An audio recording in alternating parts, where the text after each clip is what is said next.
I am Ajibento Drame, and this is Qtv Midday News coming to you live from our studios along Keraba Avenue, and thanks for joining us. Our top stories. The Q Group has launched a pioneering vaccination drive to protect its staff, their families and the public from the coronavirus. After a year of skepticism and reluctance to accept the realities of COVID-19, Gambians appear more willing to get tested and vaccinated. 30 selected journalists are undergoing a 3-day training on fact-checking as the Gambia prepares for December presidential election. In international news, as a reaction to sanctions against its vice president by the British government, Equatorial Guinea has closed its embassy in London. In sports, QTV has an exclusive interview with Gina Bass and Ibrahima Kamara, two of the athletes representing Gambia from the Olympic Village at the Tokyo Games. Those were our main headlines. Now the news in detail.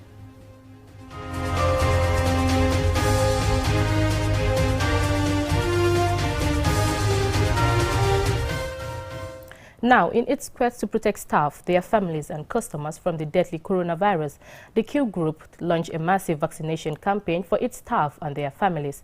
The event, which is taking place at Q City, registered a turnout of hundreds lining up to take the Johnson & Johnson single jab vaccine. QTV's Momodou Choi was at Q City and he has the latest. The coronavirus pandemic is spreading at a rapid rate in terms of infections and death in the country. Given this health crisis, the Q Group has launched a groundbreaking vaccination campaign for its staff, their families and loved ones to protect and save many lives.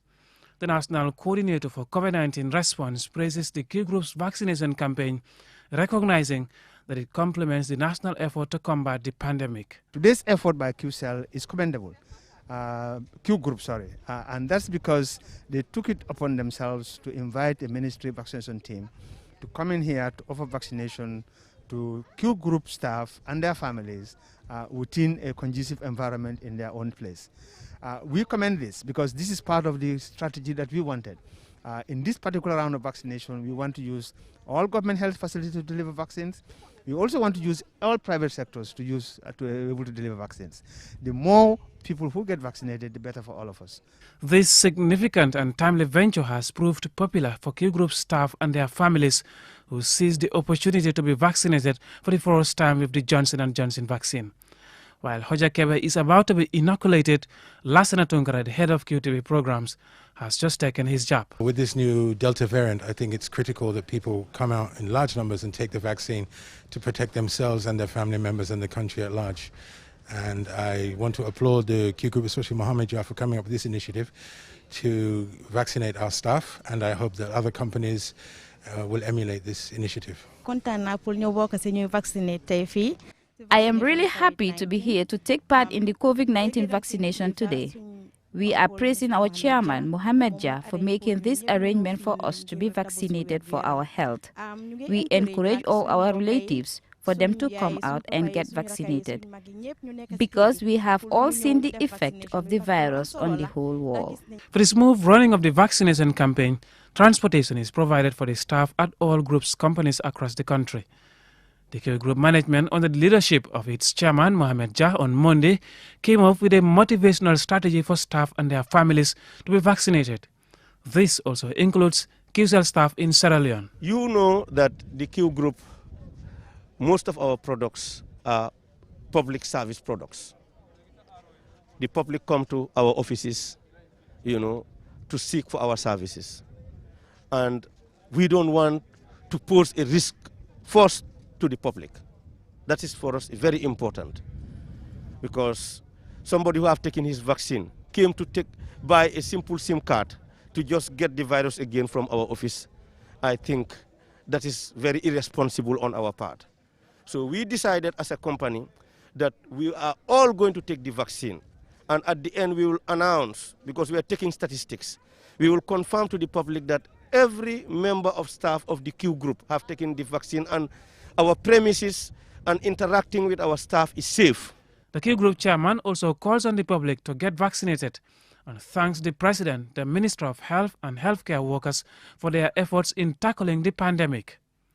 With the slogan, "We lead, others follow," the Q Group chairman expresses that it is in this spirit that the Q Group is innovating means to be a pace-setter in the national vaccination campaign by protecting staff, their families and customers from the deadly virus. We are going to lead this campaign for the country, and we are going to use the media houses under the Q Group, which is Qtv and Q Radio, to advocate, to tell people how good it is or what are the benefits of this vaccine, so that this pandemic can be a thing of the past.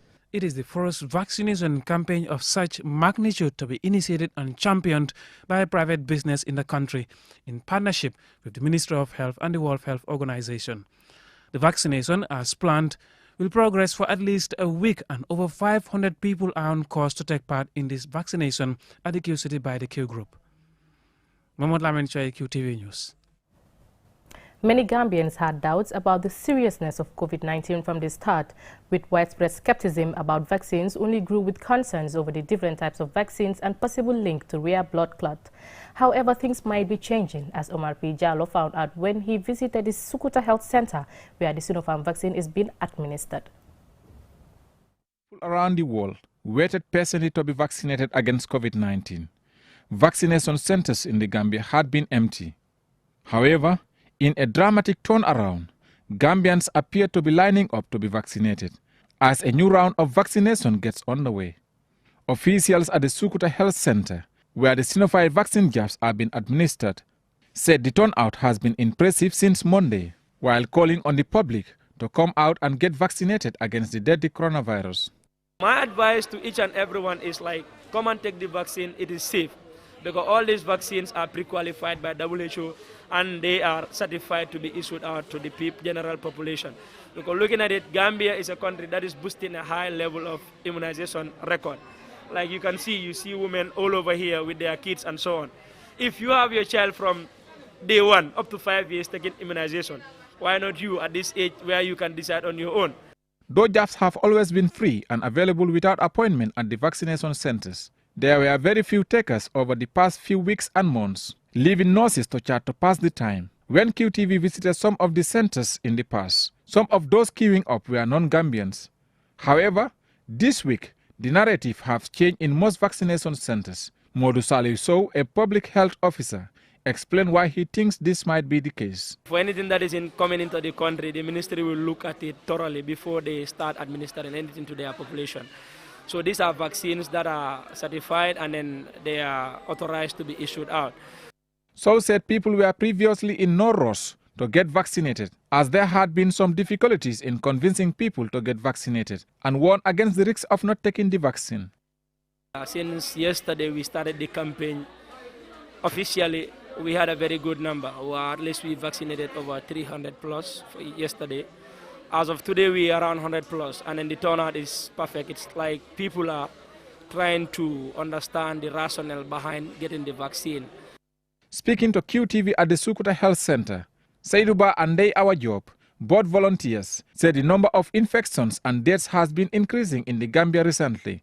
Thus, the reason they came to be vaccinated to protect themselves, their families and friends. Well, this is a pandemic, and it's very, very easy to transmit, and we all know what is happening in the developed world.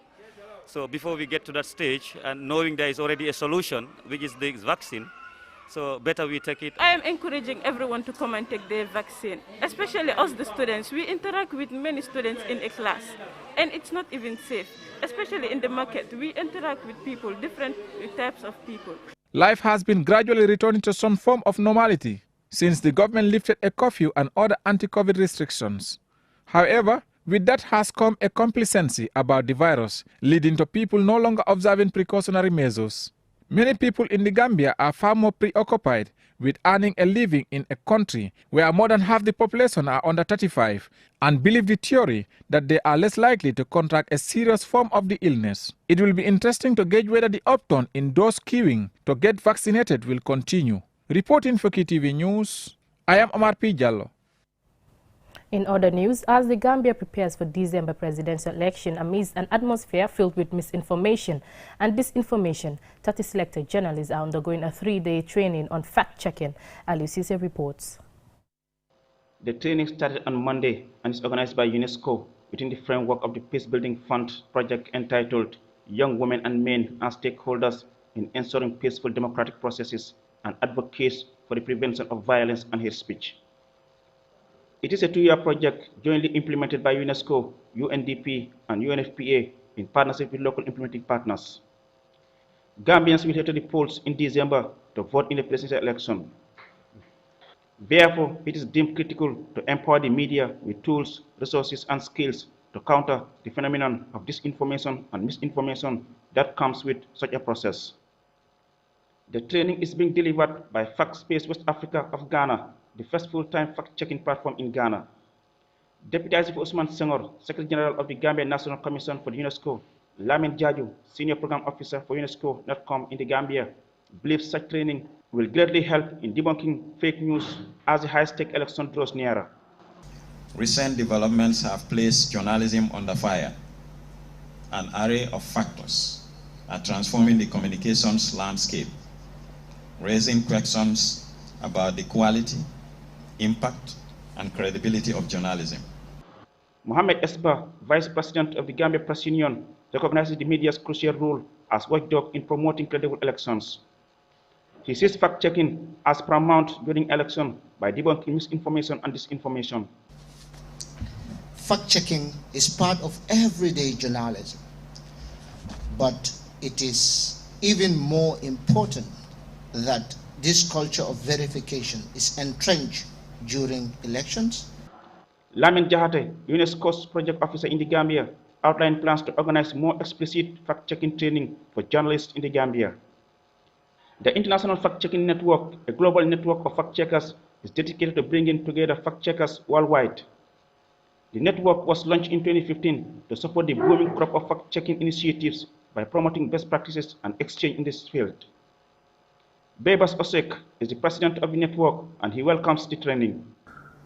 I thank you for organizing this gathering and this base to train new cohort of journalists in the Gambia to become the new front fighters of this fact-checking as an antidote against bad information. I recognize that the elections are around the corner and fact-checking in the Gambia will be receiving more scrutiny than ever. On behalf of the UN Resident Coordinator, Seraphine Wakana, Patrick McCarthy, UN Peace and Development Advisor, emphasized that the capacity to effectively check facts is not only necessary but indispensable in 21st century journalism. A number of studies from around the world have indicated that fake news could potentially impact who ultimately wins or loses an election. However, there are also amazing examples of how journalists and other actors in the information ecosystem have successfully countered false claims and propaganda, which, if left unchecked, could have seriously undermined the credibility of national elections. This group of journalists are expected to be pacesetters of fact-checking in the country by countering fake news, which is a fast-growing challenge for journalists. Reporting for QTV News, I am Aliou Cisse. We will now go with a short commercial break. Still to come, we have more stories. Do stay tuned.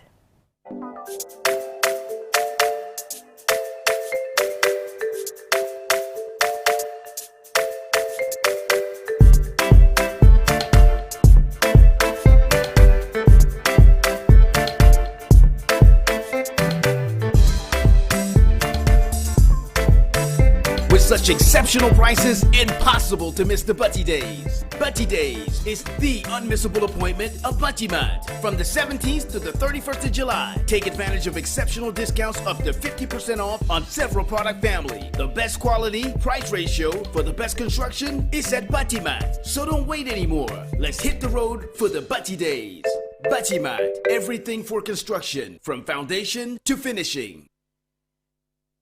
Mbadingolu ji senango mu fennati me yalonko akumayata hadama dingola baluwo kono woto nga fale ko one stop solution ye ku kumayar mbale natale pour ka ji senango soto e ka foyla bagasol milie ko RO system andu nying isa soto no 10 inch PP sediment filter e ka fumi go fanan 10-inch GAC carbon filter 10-inch ECTO carbon filter dispensal fanan bijele pour jiolu ECTO carbon filter aning a jamalu nyin dispensalu ise ji kando fintindino ji sumuyarengo anin jome yalonko abe temale aman sumuya aman kandi ye RO systemol fanan sotale 20-inch PP sediment filter 20-inch GAC carbon filter, 20-inch ECTO carbon filter, Alta one-stop water solutions jibe sign, Ibalia Independent Stadium Moto, Eka fomi eko trade fair, Ise kumandino 355-1304, Niwonten 796-8272, One-Stop Water Solution Limited,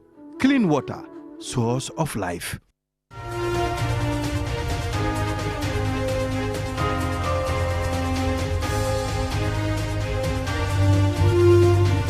Welcome back. Now in international news. On Monday, Equatorial Guinea announced the closure of its UK embassy in London in reaction to sanctions targeting Teodoro Obiang Mangi, the son of Equatorial Guinea's president. More in this report. Britain on Thursday sanctioned the son of Equatorial Guinea's president, who is also the country's vice president, for misappropriating millions of dollars which London said was spent on luxury mansions, private jets and 275,000 gloves once worn by Michael Jackson.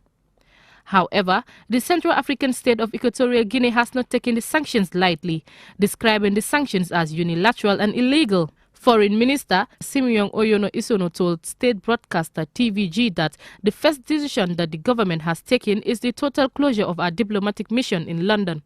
He went on to say, "We do not accept interference in our country's domestic affairs," he said, describing the sanctions as breaching the principle of international law. Teodoro allegedly has plunged $500 million on mansions around the world, luxury cars and a collection of Michael Jackson memorabilia, including a 275,000 crystal-covered glove that the singer wore in his 1987-89 bar tour. Ironically, despite its natural oil resource land, Equatorial Guinea, as the only Spanish-speaking country in sub-Saharan Africa, is one of the most enclosed nations in the continent, and many of its people live in deep poverty. The 53-year-old vice president is responsible for defense and security and has long been considered his father's successor. Teodoro is among 5 foreigners targeted in the second wave of a British crackdown on corruption. The junior Obiang is already entangled in a dispute with France over a €107 million mansion on Paris-Swansky Avenue Fauch that was seized along with a fleet of luxury cars in a corruption probe. In February 2020, a French court handed him a 3-year suspended sentence, a €30 million fine and confiscation of his assets in France. A final ruling by the Court of Cassation, the paramount tribunal in France's judicial system, is expected on Wednesday, 28th of July. Ajibintu Dwame, QTV News. Now in sports, Gambia's champion and record 100 and 200-meter holder and reigning African champion, Gina Baz, has told QTV her target is to reach the finals in the ongoing Tokyo Olympics. Gina is joined by Ibrahim Kamara, who is making his first appearance for the first time in the Olympics. Babukasi has an exclusive with the athletes. Athletes are representing the Gambia in the delayed Olympics currently underway in Japan. 2 of these athletes are Gina Baz and Ibrahim Kamara. In an exclusive interview with the 2 athletes earlier on Tuesday, they are on beat and ready to make Gambians happy. First to compete on Friday will be Gina Baz, who told me how relaxed she is ahead of her first competition and her target. My objective is to be in the final, and anything that comes out, I will take it in good faith, because it's not an easy task, because we have met with so many people, and the people that some are faster than you and you are faster than others. So it's really a fight, and we'll fight till the end. Everything comes step by step. When is the time? I'm ready to compete, yes, but I'm not in a pressure or what people say I have to put in my mind. I have to concentrate on what is in me at the moment.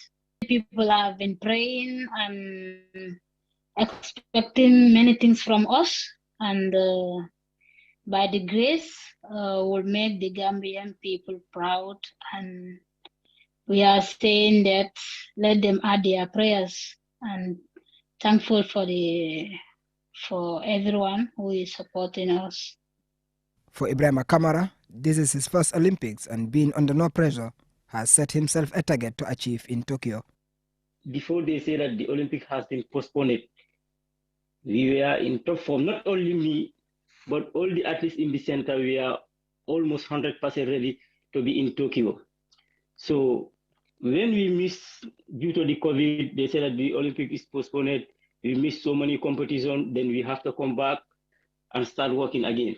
So, but I was really working for it, like other athletes. But as they say, when it's your time, nothing can stop it. My target to this Olympic is to be in the semi-final. It's my first Olympic, and I have to run the preliminary round. From the preliminary round, I have to run the first round. From the first round to the semi-final. So anything above the semi-final, I will take it as a bonus. But my target is to be in the semi-final. Bas secured an Olympic qualification at the 2019 African Games, where she defeated Cote d'Ivoire star Marie-José Talo to become Africa's 200-meter champion. For Kamara, he was identified to partner Gina Bass as the only male athlete from the Gambia, but stressed that he would have qualified last year if not for the COVID-19 pandemic that led to the postponement of the Games. In addition to the sprinters Gina Bass and Ibrahim Kamara, the Gambia is represented by judoka Fainjai, who unfortunately was knocked out by Somon Magmabekov of Tajikistan in the men's 73 kilograms. But swimmer Ibrahim Sori Boaro is expected to go far when he competes next week. The duo ended the interview by thanking the government of the Gambia through the sports minister for the support they have received heading to the Olympics. Babu Karsi, QTV News. Well, before we close, here is a recap of our main headlines. The Q Group has launched a pioneering vaccination drive to protect its staff, their families, and the public from the coronavirus. After a year of skepticism and reluctance to accept the realities of COVID-19, Gambians appear more willing to get tested and vaccinated. 30 selected journalists are undergoing a 3-day training on fact-checking as the Gambia prepares for December presidential election. In international news, as a reaction to sanctions against its vice president by the British government, Equatorial Guinea has closed its embassy in London. In sports, QTV has an exclusive interview with Gina Bass and Ibrahim Kamara, two of the athletes representing Gambia from the Olympic Village at the Tokyo Games. Well, that's it from me in today's Midday News. Thank you for watching and have a nice day.